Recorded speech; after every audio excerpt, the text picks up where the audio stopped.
Bonjour Rebecca. Salut Anna. Alors, on est ravis d'être ici chez Yada. Bienvenue. Merci beaucoup, merci de nous avoir invités. La première question que j'ai envie de te poser, qui est quand même assez évidente, c'est d'abord de te présenter toi et de présenter Yada. Ok, écoute, merci beaucoup Anna de me donner cette opportunité. Donc moi je suis Rebecca Munz, la cofondatrice de Yada où on est aujourd'hui. Je suis entrepreneur, j'ai créé Yada il y a 2 ans et demi à peu près et on a ouvert donc 2 maisons à Paris et Bordeaux il y a 1 an maintenant, un peu plus d'1 an, où on accompagne les femmes enceintes et les jeunes parents avec des professionnels de santé spécialisés en périnatalité. Donc l'idée c'est vraiment de prendre en charge les femmes enceintes dès le 2e trimestre de la grossesse jusqu'à l'arrivée du bébé et après jusqu'aux 3 ans de l'enfant environ. Et donc moi j'ai fait une école de commerce, donc avec mon associé on a créé Yada et on est épaulé par un comité scientifique qui est composé de médecins. Donc on a une psychiatre, un gynécologue obstétricien, une pédiatre et une infirmière puéricultrice qui nous aident à construire toute l'offre santé de Yada. Aujourd'hui Yada, ça regroupe quel type de professionnels? Donc aujourd'hui chez Yada on n'a que des professionnels paramédicaux. Donc on a une ostéopathe, une psychologue, une diététicienne, une infirmière puéricultrice, une consultante en lactation et une psychomotricienne. Qui sont tous donc paramédicaux et en plus qui font donc des consultations individuelles pour accompagner les femmes enceintes et les jeunes parents.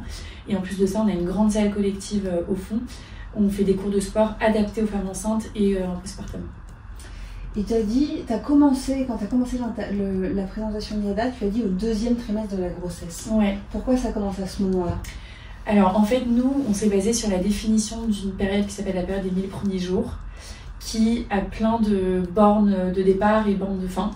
Nous, on a pris celle du gouvernement qui a publié un rapport en 2020 qui s'appelle le rapport des 1000 premiers jours, là où tout commence, et qui considère que ces 1000 premiers jours commencent au 2e trimestre de la grossesse, donc en fait après les 3 premiers mois, et donc quand on a limité au plus possible le risque de fausse couche. Donc nous, on commence à ce moment-là, et on s'arrête aux 3 ans de l'enfant, parce qu'on considère que les 1000 premiers jours, en fait, c'est la définition, si tu veux, de ce concept scientifique des 1000 premiers jours. Et cette période particulière a un nom, donc ça s'appelle la période des 1000 premiers jours, parce que c'est une période qui est extrêmement importante pour l'enfant, donc où on pose des bases en fait hyper importantes de ce qu'il va devenir plus tard en tant qu'enfant, en tant qu'ado, en tant qu'adulte, sur son alimentation, ses éventuels troubles de l'alimentation, sur son sommeil. Aujourd'hui, il y a 1 adulte sur 3 qui ne dormait pas avant ses 2 ans. Sur son langage, donc sur son insertion dans la société, etc. Et tout ça se joue en fait dès le 2e trimestre de la grossesse jusqu'aux 3 ans d'enfant. Donc c'est pour ça que nous on se concentre vraiment sur cette période. Avant de te poser des questions spécifiques sur le fonctionnement, sur comment tu reçois les clientes, les patientes. Les patientes, tu dis Ok. Je voudrais d'abord t'interroger sur les motivations. Pourquoi avoir créé Yada? On l'a compris, tu n'es pas issue du monde médical. Ouais. Et qu'est-ce qui s'est passé? Pourquoi tu as pensé que c'était... Ouais, et justement, c'est hyper important pour moi de souligner le fait que je ne suis pas professionnelle médicale, parce que ce qu'on a voulu, ce qu'on cherche un peu à combattre avec Solène, ou plutôt ce qu'on cherche à faire, c'est que les gens soient accompagnés par des sachants et le bon niveau de connaissance dans cette période qui est d'une extrême fragilité. Et aujourd'hui, en fait, on a accès à tout un tas de gens qui se programment professionnels de la périnatalité sans pour autant forcément l'être.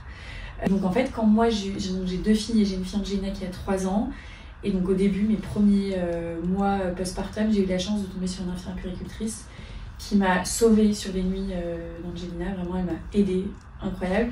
J'ai donné son numéro à 2-3 copines et elle passait une demi-heure au téléphone avec elle. Elle réglait tous les soucis de sommeil de mes copines. Et je me suis dit, mais elle a de l'or entre les mains. Et en fait, si j'étais pas tombée sur elle, j'aurais jamais pu accéder à ce type de professionnel. Et en fait, il y a plein de gens qui sont ultra informés, ultra spécialisés sur le sommeil et sur toutes les questions qu'on peut avoir pendant cette période, mais on ne sait pas comment y accéder aujourd'hui en tant que parent, quoi.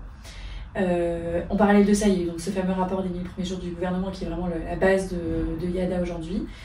Et donc on s'est dit, en fait, on va créer des ponts entre les familles et ces professionnels de santé spécialisés, formés à la périnatalité, et qui ne sont pas, entre guillemets, des charlatans, quoi. Yada, ça veut dire la connaissance, parce qu'on apporte le bon niveau de connaissance aux familles, avec des professionnels formés.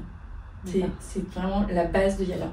Un petit mot sur ton associé, sur l'idée de l'association Vous Deux. Ouais. En fait, c'est des expériences personnelles. Ouais, on est copines d'école. Donc on a fait une école de commerce toutes les 2. C'est comme ça qu'on s'est rencontrés. On était assez copines en école. Après, nos vies professionnelles ont fait qu'on s'est un peu moins vues. Et en fait, quand j'ai commencé à réfléchir à Yada, je me sentais très vite seule. Donc j'ai cherché une associée. Et avec Solène, elle a une très forte appétence pour le monde de la santé que moi je ne connaissais pas du tout avant. Tout le jargon, c'est un milieu assez spécifique quand même. Donc elle apporte tout ça. Moi j'ai travaillé 5 ans chez Hubert, donc je suis plus sur les process, l'opérationnel. Et après il nous manquait la brique santé, donc on a notre fameux comité scientifique dont je t'ai parlé. Mais Solène et moi on est plus pareil que complémentaires. L'association parfaite n'existe pas, voilà, de toute façon. C'est ça. L'idée, c'est la confiance et exactement. de travailler ensemble. C'est ça. Donc, en fait, la première chose que je voudrais te demander, c'est comment ça se passe. Les femmes, les couples, en fait, les parents arrivent chez Yada, envoient un mail parce qu'ils ont un problème précis. Comment se passe le processus? En général, les gens découvrent Yada parce que leur professionnel de santé leur a recommandé. L'exemple type, c'est une femme enceinte qui a mal au dos, alors sa sage-femme, elle lui dit qu'elle a mal au dos, elle fait peu d'exercice physique. Sa sage-femme, elle va lui dire, en fait, la sage-femme est tout près d'ici, elle va dire, chez Yada, juste en face, on a des cours de sport adaptés à la grossesse, tu peux y aller sans souci, et ça va te faire du bien de te mettre en mouvement de manière adaptée pendant ta grossesse. Ça peut être un exemple de porte d'entrée. Un autre exemple, c'est une maman ou des parents qui vont voir le pédiatre pour la visite des 6 mois. Les 2 parents ont repris le travail, ils ne dorment plus, ils s'en sortent pas. Le pédiatre n'est pas formé aujourd'hui au sommeil du bébé, ne sait pas accompagner l'enfant et les parents sur ça, ne sait pas et n'a pas le temps. Et donc, on va lui dire chez Yada, il y a une infirmière puéricultrice, Marie-Ange, elle est spécialisée sur le sommeil de l'enfant. Allez la voir et elle va vous accompagner pour accompagner votre enfant vers un sommeil un peu plus sain et des habitudes plus saines.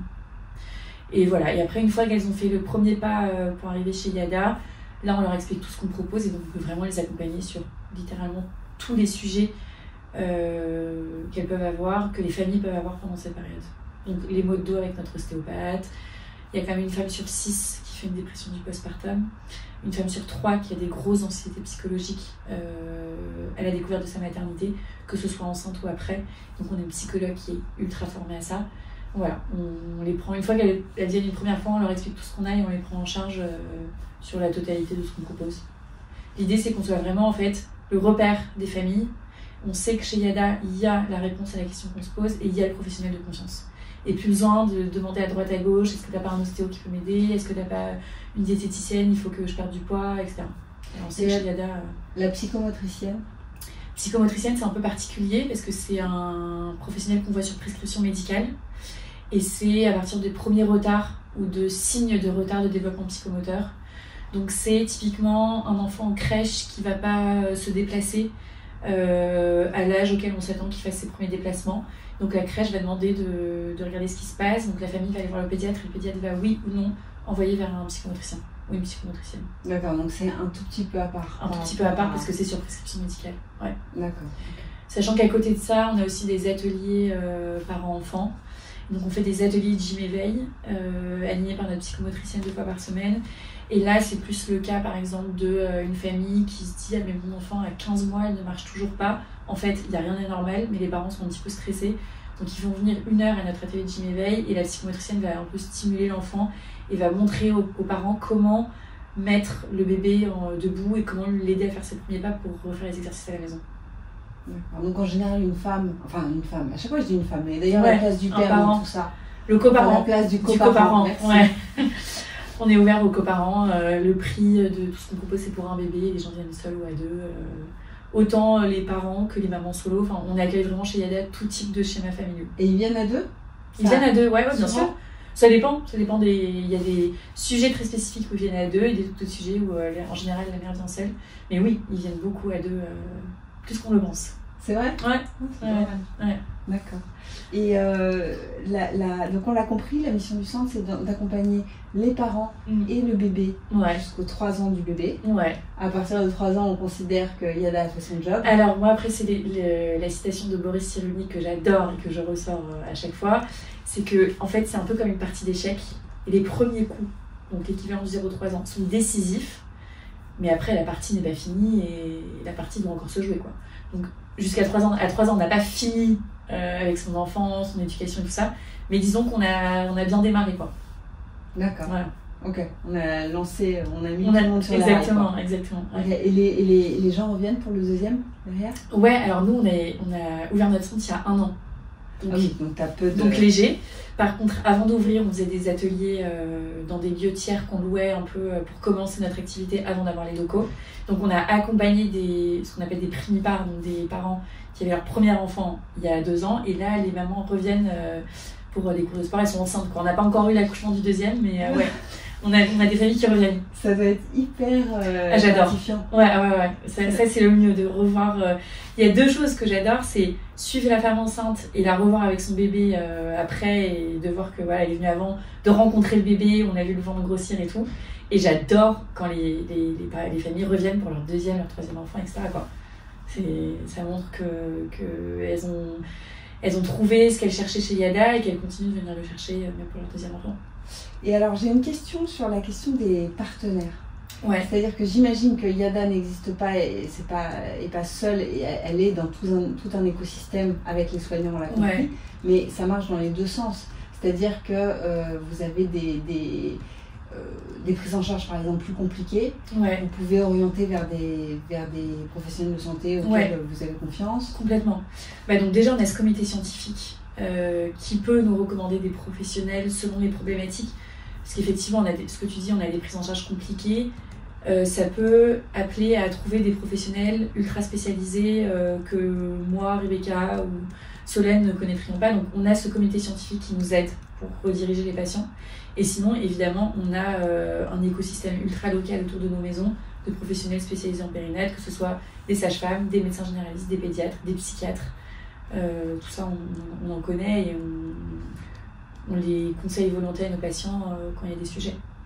D'accord. On organise aussi tous les 3 mois des conférences sur des sujets liés à la périnatalité. Donc on avait... la dépression du postpartum. Voilà, on avait 2 psychiatres qui sont venus à Paris. Pardon ? Avec Marie-Laure. Ouais, Anne-Laure Sutter, elle est venue à Bordeaux. Et à Paris, c'était le docteur Dugravier qui a participé à la rédaction du fameux rapport des 1000 premiers jours. Et docteur TBK. Et on invite aussi à ces occasions-là les professionnels de santé du quartier qu'on forme aussi sur nos enjeux de périnatalité. Voilà. Bien. Ouais, donc c'est un réseau. Et vraiment, ce qui est hyper important en période périnate, c'est effectivement de fonctionner en réseau, de pouvoir réorienter les patients. Donc ça fait partie de nos efforts quotidiens de construire ce réseau. Oui, parce que j'imagine pour le bien-être d'un bébé, tu as un nombre de professions autour de la table qui est délirant en fait. Ouais, exactement.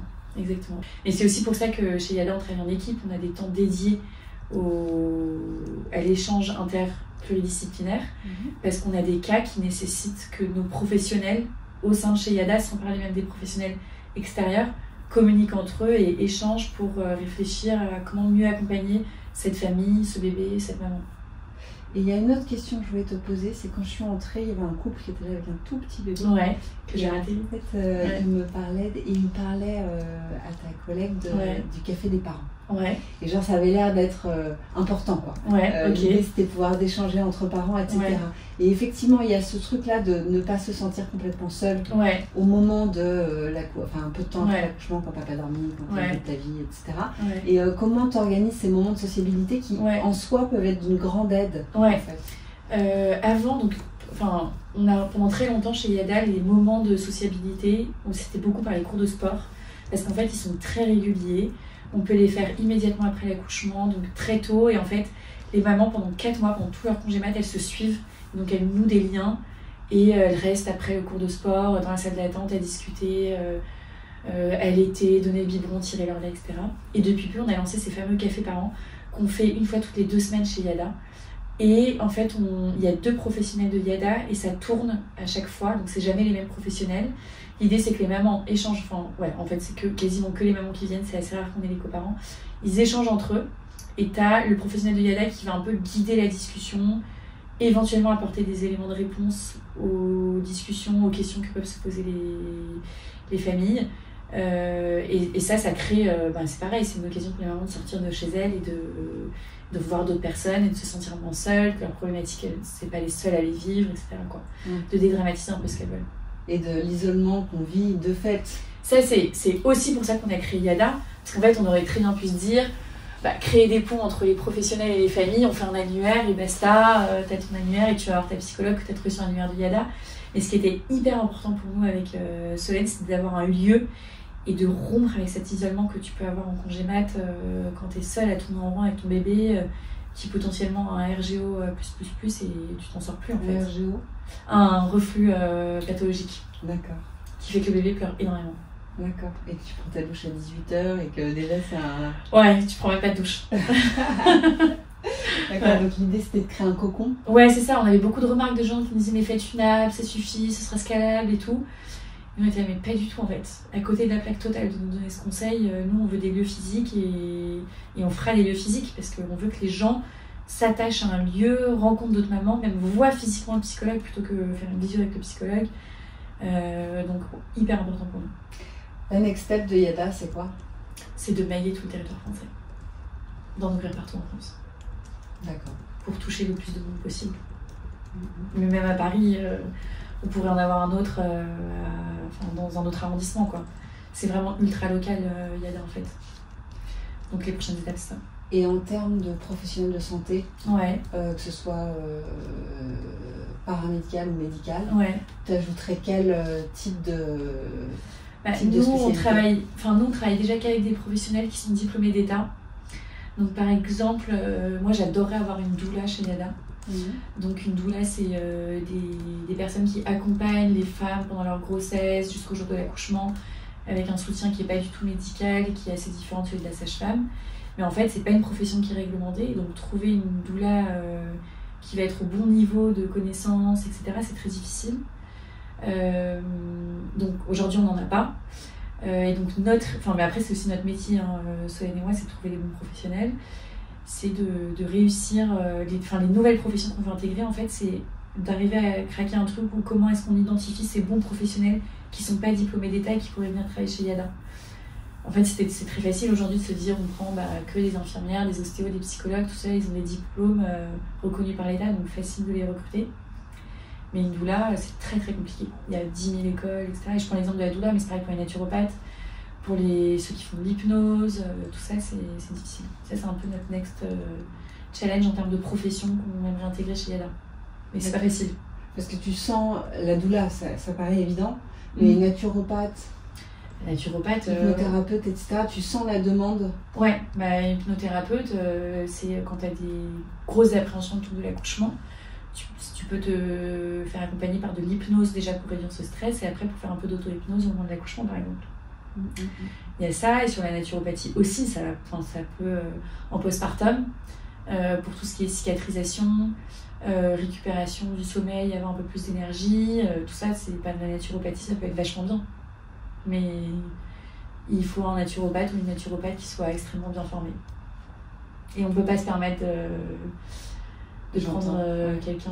La périnatalité, c'est très particulier. Exactement. Exactement. Il faut bien connaître surtout sur tout ce qui est naturopathie, il faut bien connaître les carences qu'on peut avoir, etc. quoi.